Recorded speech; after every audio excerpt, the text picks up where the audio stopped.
Well, ang basa ko sa kay Dondon, tingin ko talaga makitid ang utak niya. I think pera-pera lang talaga habol niya. Isipin mo sinasabi niya pati kagabi. Bigyan siya ng pera kasi tatakbo na raw. Baka akala niya, yung ginawa niya, pwede niya takbuhan lang bigla. Hindi ganun eh. Kasi sanay naman yata sa kumuha ng pera, tumakbo eh. Hindi ko alam ang background niya eh. Sir, tama po yung narinig. Tama po yung sinabi niyo. After niya naglabas ng statement against you, hinihingan kanya ng pera. Tama po. Since February pa, hindi ba? February pa siya humihingi. Nalaman ko na mayroon siyang affidavit na ganyan. Parang mga May yun eh. Tapos nalaman ko, kasi umiikot yung ano niya, affidavit niya, nag-leak eh.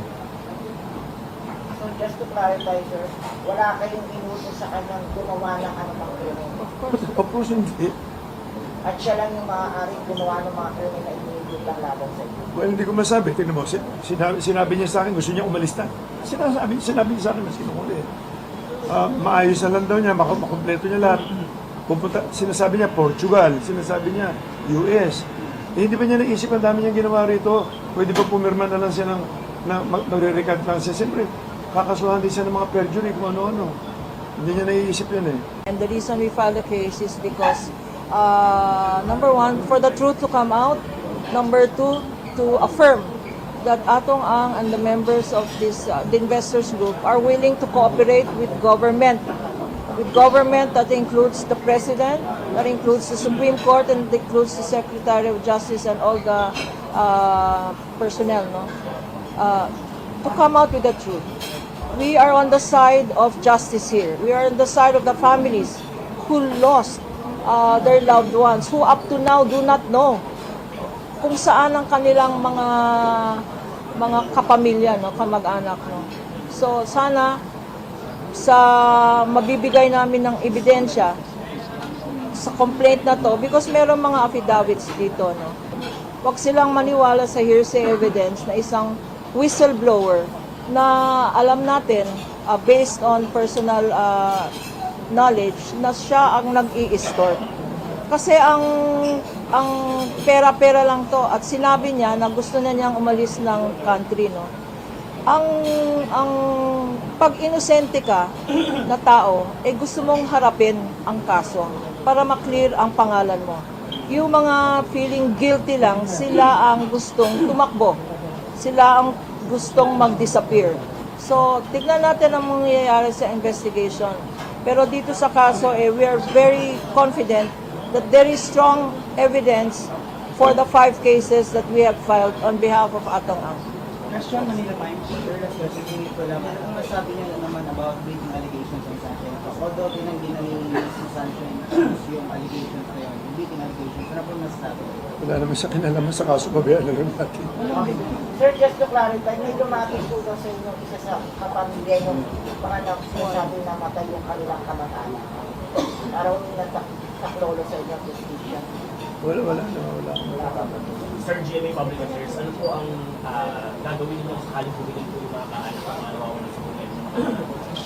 Well, yung nga lang, kaya naman nandito na ako para matulungan na rin. Pero kailangan niya ata akong bumalik doon, may pipirmahan kami uli.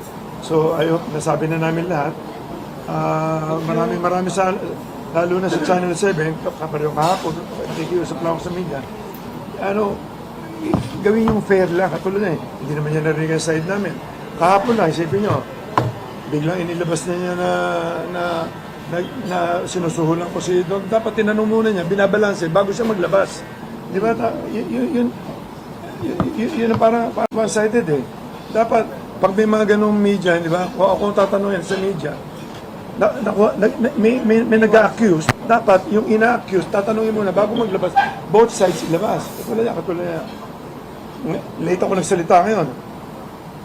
I'm sure hindi ako i-cover ng Channel 7 siguro ngayon. Kaya po, marami sila.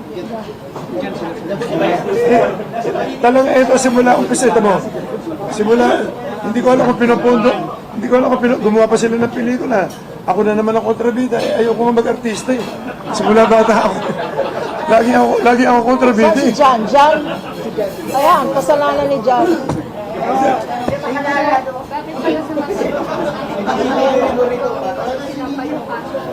Bakit Bakit po sa Mandaluyong prosecutor issue na kayo kami? This is his place of residence. Dito ako nakatira dito ako lumaki sa Mandaluyong talaga. Lumaki ako sa tabi ng squatter talaga ako lumaki. Kilala ko dito. Talagang dito ako lumaki sa Mandaluyong. Dito wala akong record na, maski magtanong kay Rito, dito ako simula 3 years old, 4 years old yata yun. Wala akong kaso dito maski na ano. Last question po, may pipirmahan pa sa prosecutor. Sir, laban na ito ng isip, bakit po kayo, sir, ang wala, dapat po kayo wala ng tao bayan sa bakit po? Well, hindi ako pareho ng Channel 7 na hindi binabalanse lahat. Ang gusto ko lang balansehin niyo muna bago kayo maglaba. Ako, pakinggan niyo lang yung side ko. Ngayon, i-analyze niyo ngayon doon sa side na sinasabi ni Don Don. Number 1, tingnan niyo pagkatao niya, pagkatao ko, pagkatao namin lahat. Wala naman kami history na pumapatay ng tao.